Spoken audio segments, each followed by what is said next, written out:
Hey there, I'm Katie Cat, and this is this week's AstroTarot. You'll probably hear my dog in the background. He's really anxious. Mr. Yoda, aka Mr. Boots, is really anxious to get outside and run around in the weather that we have today, which is a little bit snowy. So he might be trying to get my attention to come outside and play with him. If you've watched my readings before, you probably get the gist of it, right? I pull cards for the week and I let those cards direct what astrological transits I'm going to be discussing for that week. This week we have 2, 4, 6 cards. I am going to try something a little bit different this week by way of doing a more in-depth reading that I'm going to put on YouTube, where I will discuss the transit that's highlighted this week and how it will show up for the various rising signs in the zodiac chart. Because as you know, your rising sign actually sets the dial, so to speak, so that you know where all of the anchors of the planetary bodies will be landing and putting their energy for the coming time. And I don't know if I'm going to be able to get through this video. He just wants to play. He wants to play.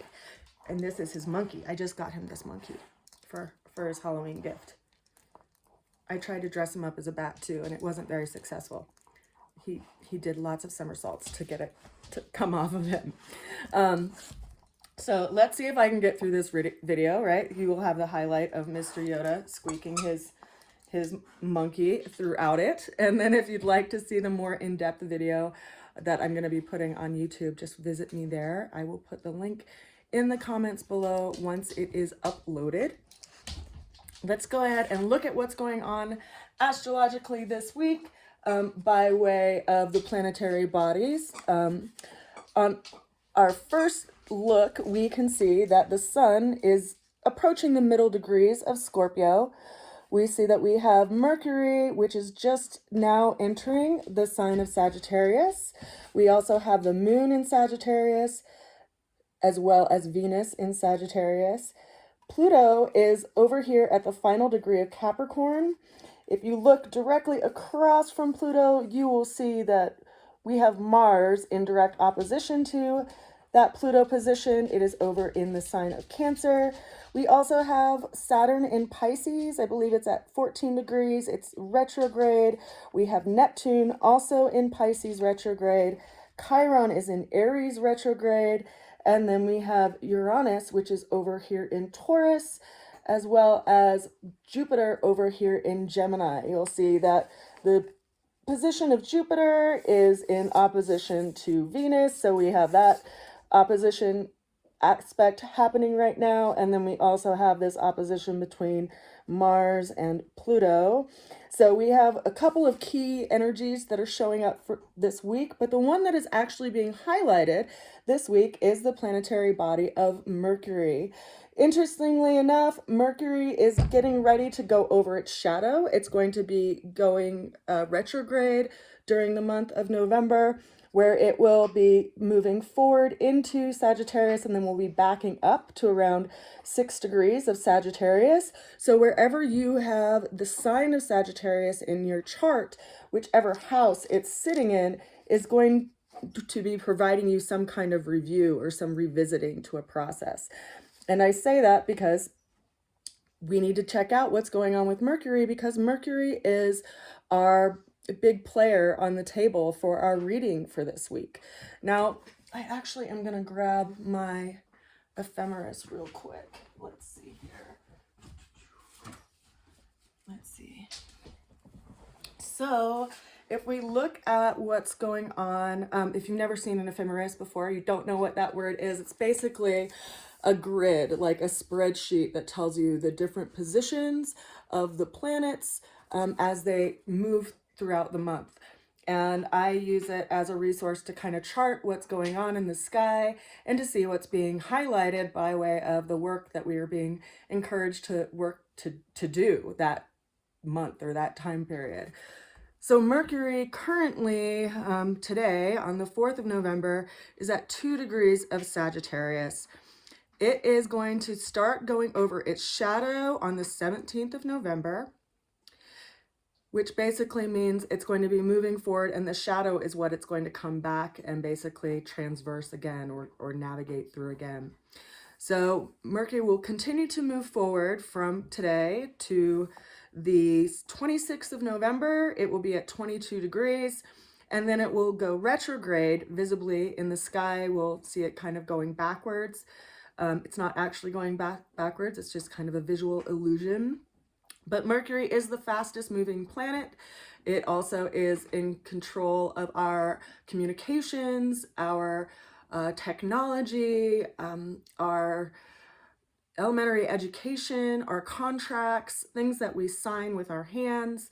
And you know, it's interesting because it's going to be going through Sagittarius, but then retrograding. So whatever house you have Sagittarius in, whether it's in your first house, second house, third house, fourth house, etc., you will be getting this review process over the coming month. Now, it will be coming out of retrograde on the 15th of December, and it will transverse over that path through the end of the year. So we'll be in this time of review until the beginning of January, which is why I'm going to be offering an extended video on YouTube, which is discussing how this energy is going to show up in your life depending on your rising sign. Now, let's go ahead and jump into the cards for this week. We have, as I said, 6 cards. The opening card that we have for this week is the 10 of Cups. So we see the happily ever after card. And I always think this card is quite interesting because we're all conditioned to believe what happily ever after looks like, right? By way of fairy tales. And yet we often forget when we're shaking our fist at the sky by the situation that we're navigating, that all fairy tales had some kind of hardship that had to be overcome before it actually moved toward that happily ever after stage, right? And we forget that when we're planning what we're doing and we're, you know, imagining what happily ever after looks like. Now, we have a crystallized vision of it, right? This is a number 10. It's a crystallized energetic. We have this viewpoint of what that will look like. And, you know, in a traditional reading, this is going to be a really positive card of things working out, of reaching a new area in life. And yet it's interesting because, you know, what we considered to be happily ever after, maybe when we were a teenager or even in our early 20s, that visualization, that image has probably shifted in regard to where we are now. And I say that because I just had my 46th birthday, and I have a clearer view of what happily ever after would look like to me now. And it's very different than what I had been conditioned to think happily ever after looked like. So let's look at where our challenge is for this week or for this span of time and what we're looking at, because it is interesting, you know, how we can get fixated on this ideal image of what happily ever after is. And that is ultimately in the realm of Mercury combined with Venus, right? Because the cups are our emotional nature, they're our emotional world, and it's interacting with our mind and our visualization. And we can, if we have a lot of expectations, also experience a lot of frustration or, you know, feeling like things didn't work out if we have really high expectations. So we have to consider that, you know, to not be so certain in how things should be, but to be open to the possibility of how things are going to form in the time that comes. Because ultimately, right, if we look at relationship or what happily ever after looks like by way of, you know, there's no hardships, there's no problems, there's nothing that we have to overcome. Well, there's not a lot of potential for us to actually see what we're capable of. There's not a lot of potential for us to grow. There's not a lot of room for us to advance in our skill set because everything comes easy to us. But what does it mean when you have to face challenges? Well, you have to work through it, and you see what you value by what you're willing to work through and what you're willing to work with and overcome in life, because that's what life is. It's a series of challenges and things that we learn from and things that we grow from and skill sets that we build. And hopefully we enjoy the journey along the way. So let's go ahead and look at our challenge for this week. The challenge that we're facing this week is the Seven of Pentacles. So we see this person who's standing next to what looks like a bush that has 6 different sized pentacles on it, and beneath their feet they have a larger pentacle kind of stationed beneath their feet. They also have a single wand that they are leaning on and 2 different colored boots. Now this is a card that's all about patience and realizing that things take time to come into form, right? Like when you go to plant that tomato plant, hopefully you do it when it's warmer weather and it's not going to experience a freeze, but you could potentially try to plant a tomato plant right now in the beginning of November outside, and it wouldn't be a very it wouldn't thrive, right? Because it's too cold of an environment. Now, if you're familiar with growing tomatoes, there are determinate tomatoes, there are indeterminate tomatoes, and that means that they'll either keep growing, they're indeterminate, or they're determinate. They have a set life cycle. And yet, each of those tomato varieties also has an amount of time that it's actually going to take to mature, right? So if you planted an heirloom tomato variety and you planted it outside, in the end of May, because that's what everyone tells you to do, and yet you find yourself at the end of October and they haven't matured yet, you know that you didn't give that plant enough of a timeline to actually mature, right? Because some heirloom tomatoes can have a 90-day indeterminate lifespan, which means that it's going to take 3 months before it even starts to produce fruit, let alone have mature fruit. There are some varieties that it only takes 75 days, right? So that's roughly 2.5 months. So depending on your growing cycle, these different plant varieties are going to take a different amount of time to mature. The whole reason why I'm even bringing that story or that analogy up is because life is like that.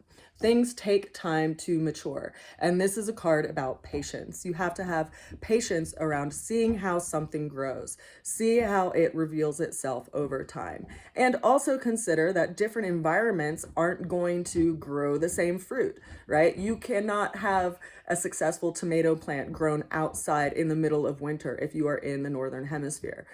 Unless, of course, you have a greenhouse, which technically it wouldn't be outside, and you'd be paying a lot of money to heat that greenhouse so that it would actually grow. You'd also probably have to supplement it with light because it wouldn't have enough light for its growth cycle, right? And then you flip that to the other end and you see that we have plants like poinsettias, where if they're exposed to light, they will go to flower and completely destroy your poinsettia plant. You won't have all the beautiful, colorful leaves because you're messing with its life cycle. You're giving it too much light when it actually wants less light to grow.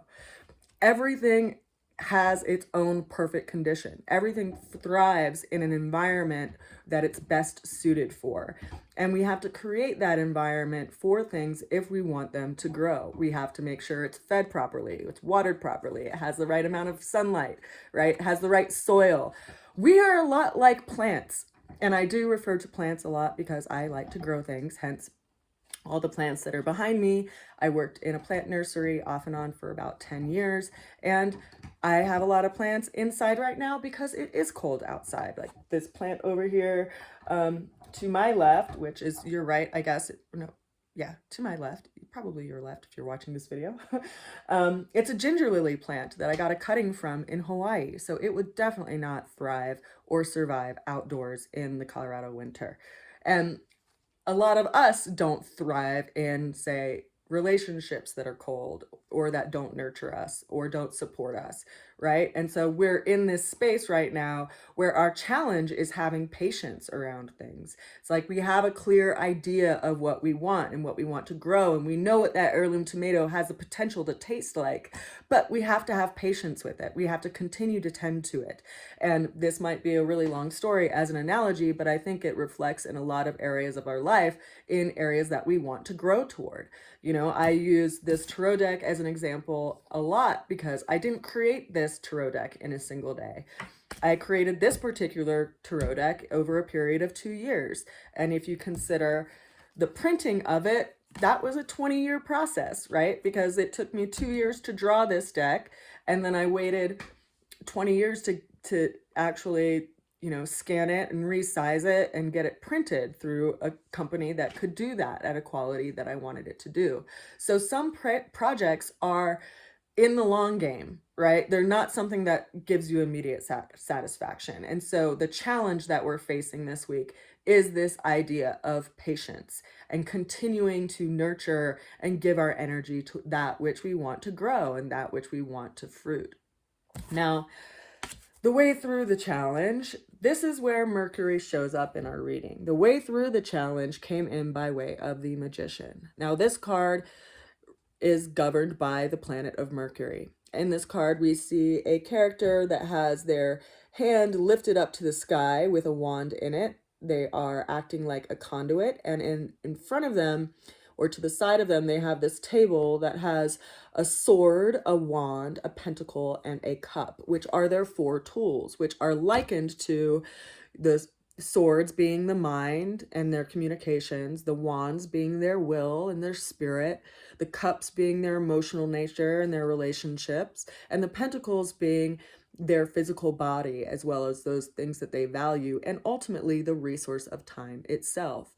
And so they are acting in alignment with working with these 4 tools to create that which they are called to task to create. They are a conduit. They're acting in alignment with the divine energy, and they're calling that energy through them as if they are a channel.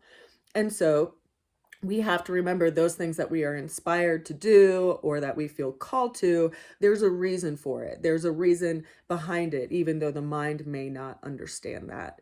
And consider that the magician here is in a garden where they can manifest everything that they can possibly vision, but they have to put action toward it to make it happen.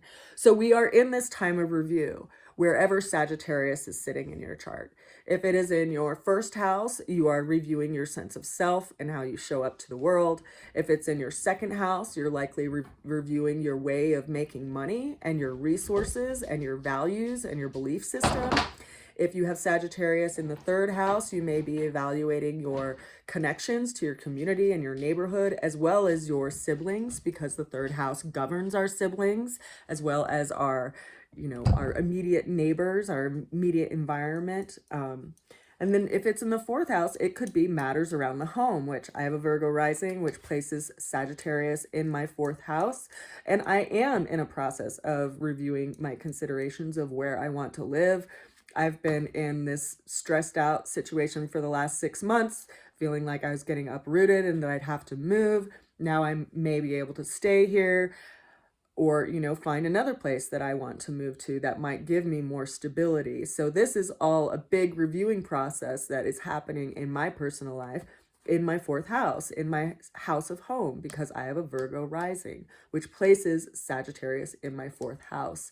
Now, if Sagittarius is in your fifth house, you could be reviewing matters and having conversations with your kids, or considering whether or not you want to have kids, also considering what other creative projects you want to give your energy and your heart to, because the fifth house governs creative projects.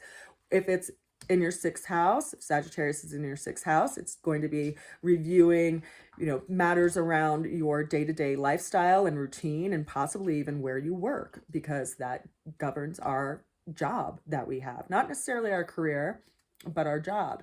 And so you could be reviewing that process. You could also be considering whether or not you want to have a small pet, because the sixth house also governs our pets. If Sagittarius is in your seventh house, you could be reconsidering a relationship, a long-term relationship, partnership, or even business partnership, because seventh house is one-on-one relationships. If it's in your eighth house, you could be considering your debts, or, things that you're getting from an inheritance, because that is what governs the eighth house. You could also be reconsidering some things that are hidden in your life, things that aren't necessarily, in the public, which is often referred to as sex, drugs, and rock and roll. So it could be referring to some of your habits that you need to revisit and reconsider. If it's in your ninth house, you could be considering higher education. You could be considering writing a manuscript. You could be considering going into big business, because the ninth house is typically governed by the planet of Jupiter, which are big things. You could also be considering a new spiritual path. If it's in your 10th house, you're reviewing your career, your legacy, what you're going to leave behind, you know, when you die, what you're trying to accomplish in the pinnacle of your life. If it's in your 11th house, you could be considering your long-range hopes and dreams. You could also be reconsidering your friends and your relationships with your community in that way, and in the bigger picture. And if it's in your 12th house, if Sagittarius is in your 12th house, you could also be reviewing some kind of habit by way of self-sabotage, you know, like if there's an addiction or some aspect of your life that you've been doing that you are reviewing whether or not you want to quit it or reevaluate whether or not you want to stop doing that, it would show up in that area of your life. So depending on the time of day that you're born, which is typically on your birth certificate, that is what is going to set the dial of your rising sign, regardless of what your sun sign is. And when you were born. So for instance, if someone was born today on the 3rd of November, they would have their sun sign in Scorpio, but depending on the time of day, it is going to set that dial in a different place. For instance, if they were born around sunrise, it would be in the 1st house or possibly even the 12th house. If they were born around noon, they would have an Aquarius rising, right? Which would actually set Sagittarius over here in the 11th house. So it's the time of day that you're born that ultimately sets the dial of where these planets are going to be showing up in your life. Now, it's pretty important to consider where we put our anchor by way of the mind. Oh my goodness. This little playful dog, he just wants to play and play and play and play, and he's such a snuggler. Oh my goodness. Holy crap. He's really glad that I'm home from work today. Okay, anyway, back to the reading. Back to the reading. We gotta get back to the reading, dude. Yeah, and then we'll go play. Okay. Ultimately, where you put your mind and what you think about is going to be directing your ship. So make sure that you have patience with yourself in what you're trying to build. Yoda doesn't have very much patience for me right now. Can you scoot back? Can you please scoot back? Thank you. Now we do have a couple players that are showing up onto the table this week, because the ultimate outcome that's showing up, hey, we're playing a little bit. The ultimate outcome that is showing up, the first card of which is the Page of Cups. Now this is a card of reflection. It also is a card that highlights the energy of Pisces. As I mentioned when we walked through the zodiac, we have both Saturn and Neptune in Pisces right now, as well as a very impatient pooch. Oh my goodness. Oh my goodness. You need to chill out, booger. You aren't very patient today. No, you're not. Hence, you're challenged by patience too, huh? Yeah, you're challenged by patience. It's okay. It's okay. We'll get through it. We'll get through it. Yeah. So right now, currently today, we have Saturn at 12 degrees retrograde. And then we also have Neptune at 27 degrees retrograde. They're both in Pisces. So you're going to be feeling this, especially if you have any planetary placements around those degrees in Pisces, particularly, you know, if it's your sun or your moon or your rising sign, because those are pretty strong anchoring points in your chart. But Saturn is the planet of limitation and the planet of responsibility. And when it goes into retrograde, it's also in a period of review, much like Mercury is. Now, it's interesting to me because Saturn is in a mutable sign because it's in Pisces. It's an immutable water sign. We have Mercury, which is an immutable fire sign because it's in Sagittarius. So it's going to be crossing over this point where it's actually going to be in a square relationship with Saturn because they're both immutable signs. Squares are always times of challenge, so we will have to really take a look at our inner dialogue and how we talk to ourselves and where we put our energies and if it's actually in alignment with what we want to create in our lives.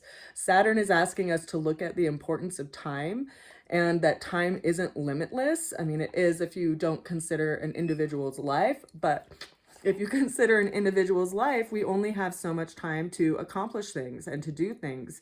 And so it's really asking us to take a hard look at that and calling us to task with that and where we want to place our time and energy. And if it bears us fruit, you know, to put our time and energy in certain areas. It's interesting because with this development of all this technology in our lives, we literally spend so much of our lives on devices rather than sharing our lives with people in our community. And so perhaps this is something that we're going to be taking a look at as we examine what happily ever after looks like to us, and if it is scrolling endlessly on social media, or if it is perhaps something different. So I think that's interesting that we'll have that square that's showing up between these two planets, and that ultimately they both did show up in our reading for this week. They will be in exact square on the 22nd of November. And then of course they'll go back into square again as Mercury comes out of its retrograde. Hey buddy, what are you doing?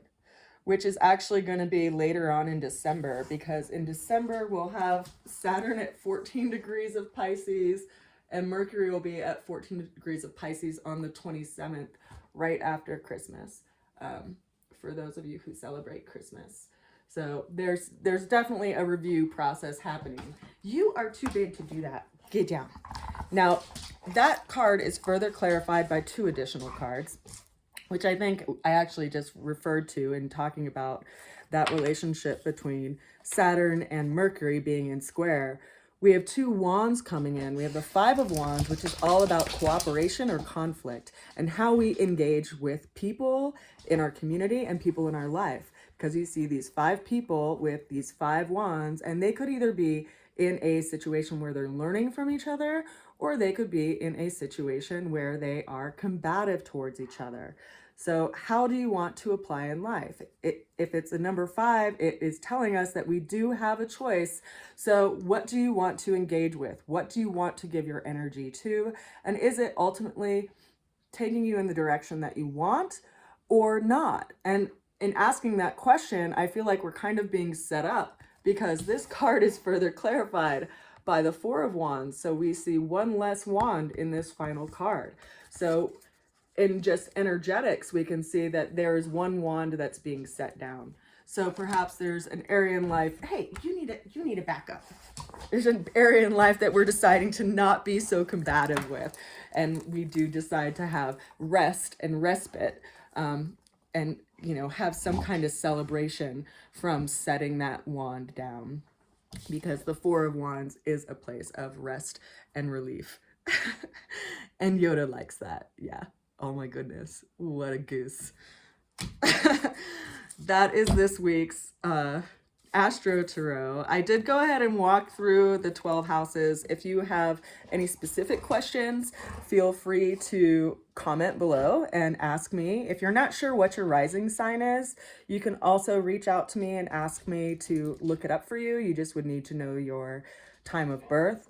There are ways that if you don't know your time of birth, we can kind of figure it out by way of things that have happened and shown up in your life. But that does take a little bit more time, so you would need a session for that. And I am starting to book sessions. I'm starting to see some stability show up in my life. Hooray! Which means that I can offer readings again.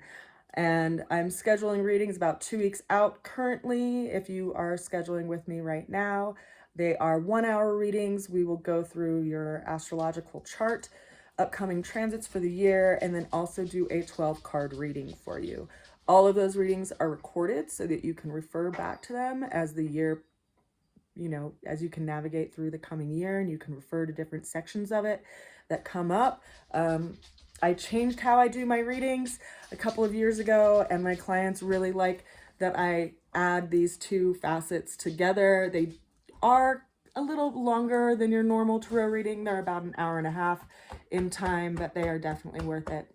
And if you would like to book one, you can go ahead and get on my website at rootsofalchemy.com. I also have a number of my wellness products on there as well, because I am a trained certified clinical herbalist, clinical aromatherapist, and clinical nutritionist. So I make all sorts of things for our wellness. And then I also have my astrology inspired art on there as well. You can check out my past pieces that I've made on my Instagram, Roots of Alchemy, or you can reach out to me at rootsofalchemy@gmail.com, and I can share some folders of the various artwork that I've made throughout the years. I send you a good wish. I hope you're well.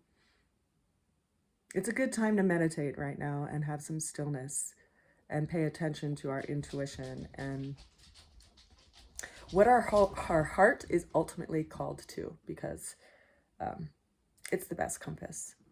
It's the most sure compass. I send you a good wish, and I will see you again soon. Bye for now. Mwah.